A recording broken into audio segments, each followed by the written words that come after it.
जिस तरह प्रकाश की ज्योति अंधेरे में चमकती है, ठीक उसी प्रकार सत्य भी चमकता है।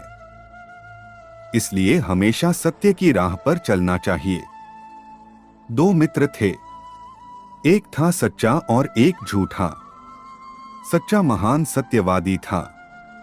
उसने हमेशा सच बोला, चाहे सत्य कड़वा हो चाहे कसैला, पर वह हमेशा सच ही बोलता था।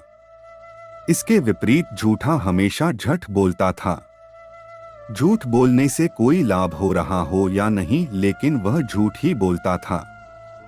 सच बोलने से कोई अंतर न पड़ रहा हो या सामने वाला कितना ही महत्वपूर्ण व्यक्ति हो, लेकिन झूठ बोलना उसकी आदत थी तो झूठ ही उसके मुंह से निकलता। एक तरह से सच्चे को सच बोलने की आदत थी तो झूठे को झूठ बोलने की लत। लेकिन दोनों के बीच कुछ ऐसी आपसी समझ थी कि दोनों की मित्रता चल रही थी। दोनों एक दूसरे के विपरीत थे और विपरीत बातें बोलने से दोनों की ही स्थिति अजीबोगरीब हो जाती थी, परंतु फिर भी मित्रता चल रही थी। लेकिन सबसे गड़बड़ बात यह थी कि सच्चा सच बोलते हुए परेशानी में फंसता था और झूठा फायदे में रहता था। एक दिन दोनों किसी के घर गए। दोपहर के भोजन का समय था। घर के लोगों ने पूछा, भोजन करके आए हैं या लगाएं? भोजन नहीं किया, सच्चे ने बता दिया। किंतु झूठा बोला, हम तो खाकर आए हैं। घर के लोगों ने धारणा यह बनाई कि सच्चा झूठ बोल रहा है। वह लालची और कम नीयत है। झूठे को उन्होंने सभ्य और सच्चा व्यक्ति मान लिया। इसी तरह एक दिन एक स्कूटर वाले को किसी ट्रक ने टक्कर मार दी। यह दुर्घटना दोनों दोस्तों के सामने घटी। उसी वक्त पुलिस आ गई। आसपास खड़े लोगों से पुलिस ने पूछताछ की। झूठे से पूछा तो बोला, दुर्घटना होने के बाद हम तो अभी अभी आ ही रहे हैं, मुझे कुछ नहीं पता। सच्चे का नंबर आया तो उसने कह दिया, एक ट्रक ने स्कूटर के पीछे से टक्कर मारी। आपने ट्रक का नंबर देखा होगा। पुलिस में पूछा तो सच्चे ने हाँ कहकर नंबर बता दिया। अब तो पुलिस ने सवालों की बौछार कर दी। झूठा से पीछे से चिंगोटी काटता हुआ बताता रहा कि चुप रहे, लेकिन सच्चा अपनी आदत से मजबूर था। वह सारी घटना बयान करता रहा। पुलिस ने उसका नाम, पता, पिता का नाम आदि सब कुछ नोट कर लिया। उसके बाद आज 2 साल से सच्चा उस मामले में चक्कर काटता फिर रहा है, जबकि झूठा साफ बच निकला।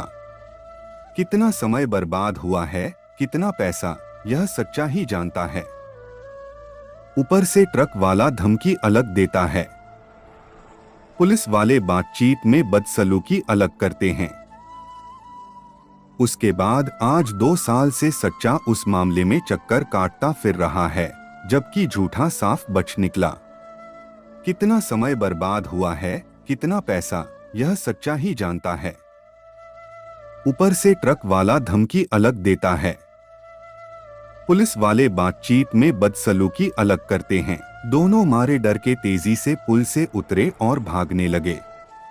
कुछ दूर पहुंचे थे कि 4 लंबे चौड़े लड़के पीछे आते दिखाई दिए। वे लोग आपस में बातें कर रहे थे, शायद यही है। कोई कह रहा था, नहीं ये दोनों नहीं हैं। झूठे ने उनकी बात सुनी और घबरा गया। तभी लड़के उनके करीब आ गए। इन चारों ने उन्हें घेर लिया। एक ने पूछा, क्यों होर्डिंग तुम ही ने गिराया है ना? क्या गिराया? झूठे ने उल्टा प्रश्न किया। चारों लड़के आवारा किस्म के थे।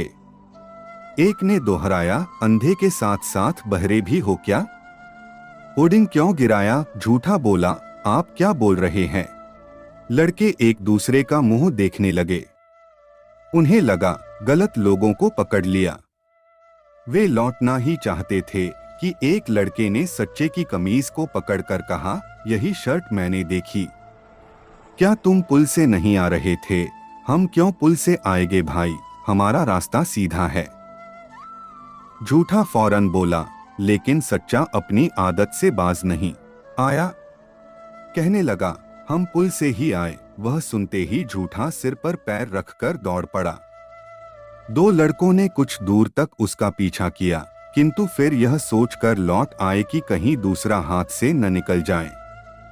तब तक बाकी दो लड़कों ने सच्चे से पूछा, तो तुम ही ने होर्डिंग गिराया?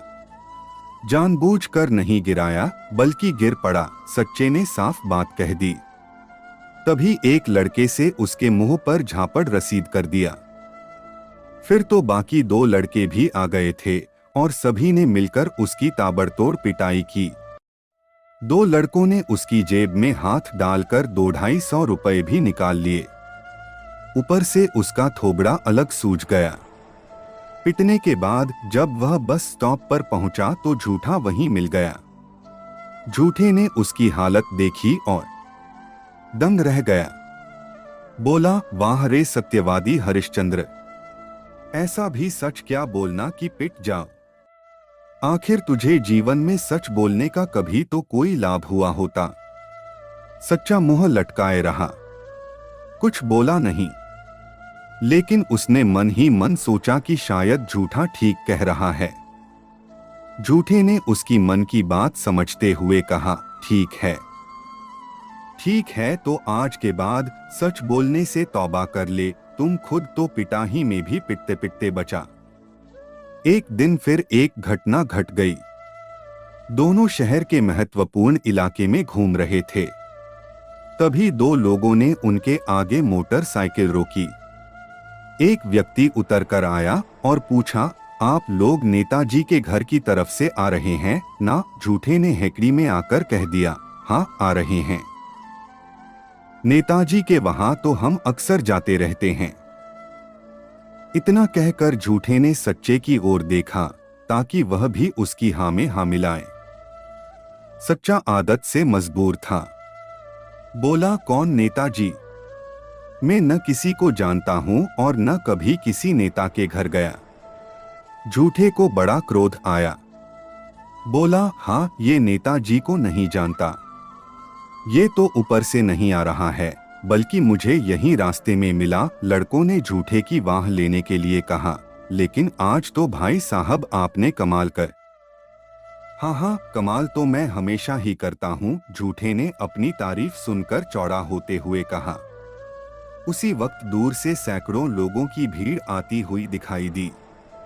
भीड़ करीब आई तो झूठे ने सच्चे के कान के पास फुसफुसाकर कहा, लगता है आज तेरा सच्चाई का भूत उतर जाएगा। तभी मोटरसाइकिल वाले लड़कों ने झूठे की ओर संकेत कर कहा, यही है, पकड़ लो। फिर तो पलक झपकते ही भीड़ ने झूठे को पीट कर बेहाल कर दिया। उसका एक हाथ और एक टांग भी तोड़ दी। फिर पुलिस भी आ गई और झूठे को पुलिस को सौंपा दिया गया।